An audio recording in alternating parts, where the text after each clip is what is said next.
Hey guys, welcome to my YouTube channel Raghav classes. आइए दोस्तों, हम लोग आज अपना वर्ड पावर का प्रैक्टिस सेट शुरू करते हैं। हमारा आज का पहला वर्ड है जिसका आपको सिनोनिम यानी पर्यायवाची बताना है, ड्रैकोनियन। बहुत ही शानदार वर्ड है, अगर आप यूज़ करते हो तो बहुत ही अच्छा कहा जाएगा क्योंकि बहुत ही शानदार वर्ड है। ड्रैकोनियन का मीनिंग क्या होता है ये हमें पता होना चाहिए। तो ड्रैकोनियन की मीनिंग होती है हिंदी में सख्त यानी कठोर, होता है ना, जैसे सख्त नियम है, कठोर नियम है, उसी को कहते हैं हम लोग अंग्रेजी में ड्रैकोनियन। तो चार ऑप्शंस हैं, सूद है, स्ट्रिक्ट है, वीर है एंड बेम्यूज है। तो चारों की मीनिंग हमें पता होनी चाहिए। वैसे इसका आंसर होगा बी, स्ट्रिक्ट, क्योंकि स्ट्रिक्ट का मीनिंग होता है सख्त या कठोर। ठीक है।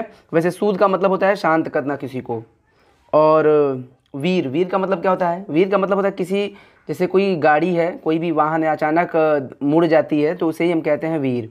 जैसे कोई भी गाड़ी है और अचानक वो मुड़ गई, अपना दिशा बदल दी, रास्ता बदल दी, तो हम उसे वीर कहते हैं। स्पेलिंग याद रखिएगा। और बेम्यूज का मतलब क्या होता है? किसी को, बेम्यूज का मतलब होता है किसी को चौंका देना, किसी को हैरान कर देना। ठीक है। तो ड्रैकोनियन की मीनिंग याद रखिएगा। अगर आप हिंदी जानते हो तो आप आराम से एग्जाम में प्रश्न को सॉल्व कर लोगे। अगला प्रश्न है हमारा इंट्रिकेट, और इंट्रिकेट की भी मीनिंग हमें पता होना चाहिए। इंट्रिकेट का मीनिंग होता है जटिल। जटिल का मतलब होता है बहुत ही कठिन। तो इसके हिसाब से अगर देखा जाए तो क्या हो सकता है इसका पर्यायवाची? जटिल का मतलब होता है पेचीदा, जो बहुत ही मतलब परेशान कर दे आपको, और मतलब बहुत ही जटिल हो, कठिन हो, उसे क्या कहते हैं? तो उसके लिए हमारे पास पर्यायवाची चार ऑप्शन दिए गए हैं। फैसाइल है, सेड्यूस है, पजलिंग है, अट्रैक्ट है। तो क्या हो सकता है प्यारे बच्चों? वैसे फैसाइल का मतलब होता है सुगम या आसान। तो आसान तो होगा नहीं, क्योंकि अगर इंट्रिकेट का विलोम पूछा रहता तो हम जरूर लगाए रहते ए, लेकिन हमसे पूछा है सिनोनिम यानी पर्यायवाची। तो फैसाइल का मतलब आसान ये होगा नहीं। सेड्यूस का मतलब क्या होता है? सेड्यूस का मतलब होता है किसी को बहकाना या फुसलाना।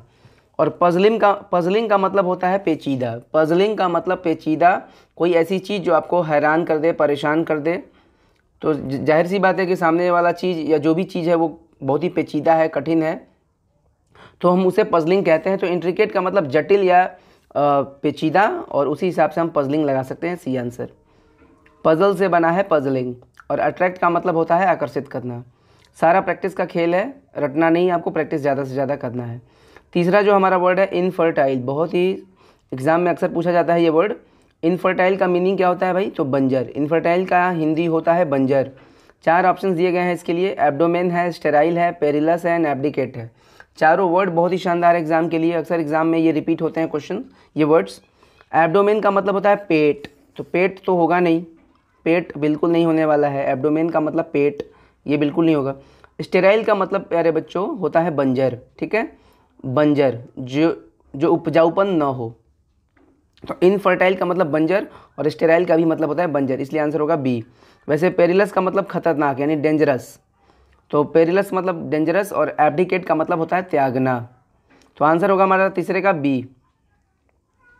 वीडियो को लाइक करिएगा अगर वीडियो अच्छा लग रहा होगा तो। एंटोनिम यानी विलोम आपको बताना है, उल्टा। तो हमारे पास जो वर्ड है वो है CALM, काम। काम का मतलब क्या होता है ये हमें पता होना चाहिए। काम का मतलब होता है शांत, और इसके हिसाब से अगर हमें विलोम इसका ढूंढना हो तो काम का उल्टा होगा नॉइजी, क्योंकि नॉइजी का मतलब होता है शोर करने वाला। वैसे इम्प्रूडेंट का मतलब क्या होता है? इम्प्रूडेंट का मतलब होता है ढीठ, निर्लज या ढीठ। ठीक है। इनसेन का मतलब पागल, और बिगिनर का मतलब होता है नौसिखिया, यानी काम को अगर वो नया नया सीख रहा हो तो उसे बिगिनर कहते हैं। तो चौथे का आंसर होगा हमारा बी, नॉइजी। वेटरन की बात करते हैं, ये भी बहुत ही ज़्यादा फेमस वर्ड है। वेटरन की मीनिंग हमें पता होनी चाहिए। वेटरन का मीनिंग होता है बहुत ही अनुभवी, किसी भी क्षेत्र में, किसी भी काम में बहुत ही ज़्यादा अनुभव रखने वाले को कहते हैं हम लोग वेटरन। स्पेलिंग याद रखिएगा। तो इसके लिए चार ऑप्शन दिए गए हैं और हमें इसका विलोम बताना है, यानी उल्टा। तो वेटरन का मतलब अगर अनुभवी होता है तो इसका होगा क्या?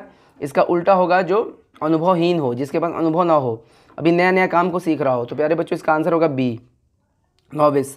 NOVICE, बहुत अच्छा वर्ड है एग्जाम के लिए, याद रखिएगा। नॉविस का मतलब होता है नौसिखिया, यानी काम को अगर अभी नया नया सीख रहा हो तो उसे हम नॉविस कहते हैं। और वेटरन का मतलब उस काम में बहुत ही दक्ष हो गया हो। वैसे इसमें एक और वर्ड है IRKSOME, अर्कसम। अर्कसम का मतलब क्या होता है? अर्कसम का मतलब होता है परेशान करने वाला। ठीक है, एनॉइंग या इरिटेटिंग। हार्मलेस का मतलब जो नुकसान न पहुंचाए, और इक्वालिटी का मतलब समानता। तो पांचवे का आंसर होगा बी। 6 नंबर को देखते हैं, इसका भी आपको विलोम ही बताना है, यानी एंटोनिम। बहुत अच्छा वर्ड है ये भी एग्जाम के लिए, अगर आप पढ़ाई करते हो, अभ्यास करते रहते हो तो ये वर्ड आपको अक्सर सुनाई देता होगा। अब अक्सर देखते होगे ये मॉडल पेपर्स में। तो मीगर का मतलब होता है अल्प, अल्प मतलब थोड़ा सा, अल्प मतलब थोड़ा सा, तो थोड़ा सा का उल्टा हमें बताना है। तो 4 ऑप्शन है। जाइगेंटिक है जिसका हिंदी होता है बहुत ही बड़ा, तो बहुत ही बड़ा नहीं होगा, छोटा का बहुत बड़ा होता है विलोम। अल्प मतलब बहुत ही कम, तो कम का उल्टा होगा बहुत ही ज़्यादा। स्कार्सिटी भी नहीं होगा क्योंकि स्कार्सिटी का मतलब कमी होता है। और सीरीन का मतलब होता है शांत, तो फिर इसका आंसर होगा डी एबंडेंट। एबंडेंट का मतलब होता है प्रचुर या बहुत ही ज़्यादा, तो 6 नंबर का आंसर होगा डी। अब आते हैं 7 नंबर, आपको बताना कि सही स्पेलिंग कौन सी है। बहुत ही अच्छा वर्ड है ये भी एग्जाम के लिए। तो स्पेलिंग को बच्चे हल्के में ले लेते हैं, लेकिन हल्के में नहीं लेना है, इसको बहुत ध्यान देना है। होमोजीनियस सही स्पेलिंग बतानी है आपको, जिसका हिंदी होता है सजातीय, समरूप, समान रूप में, समान रूप का या समान जाति का। तो इसका सही जो स्पेलिंग होगा वो होगा प्यारे बच्चों डी, होमोजीनियस। स्पेलिंग याद रखिएगा। और हमारा जो अगला प्रश्न है इसका आपको स्पेलिंग बताना है। इन दोनों प्रश्नों में 7 और 8 में find out the rightly spelled word, यानी कौन सी स्पेलिंग सही है वही बताना है हमें। तो एडोलेसेंट का हमें बताना है सही स्पेलिंग कौन सी है। ये भी एग्जाम में बहुत बार रिपीट हुआ है क्वेश्चन, तो याद रखिएगा प्यारे बच्चों। इसका जो सही स्पेलिंग है वो होगा हमारा सी। एडोलेसेंट का मतलब होता है किशोर, यानी एक ऐसा व्यक्ति, एक ऐसा बच्चा जो अभी बच्चा भी ना हो और वो वयस्क भी ना हुआ हो, यानी एक तरह से समझ लो कि 15, 16, 17 साल के बच्चे को हम लोग एडोलेसेंट कहते हैं। तो याद रखिएगा इसकी स्पेलिंग भी और इसका मीनिंग भी। 1 वर्ड में भी आ चुका है ये, तो इसलिए याद रखिएगा। अब मैं आपसे एक पूछूंगा वर्ड, जिसका जवाब आप बॉक्स में दोगे। आपको बस बताना है प्यारे बच्चों फर्टाइल की मीनिंग क्या होती है। चाहो तो आप इंग्लिश में मीनिंग बताओ, चाहो तो आप हिंदी में बताओ, लेकिन आप इसकी मीनिंग अगर आप जानते हो तो आप कमेंट बॉक्स में लिखिएगा ज़रूर, ठीक है। और वीडियो को लाइक करिएगा, शेयर करिएगा। चैनल को अगर अभी तक आपने सब्सक्राइब नहीं किया है तो इसे सब्सक्राइब भी कर लीजिएगा। Thank you.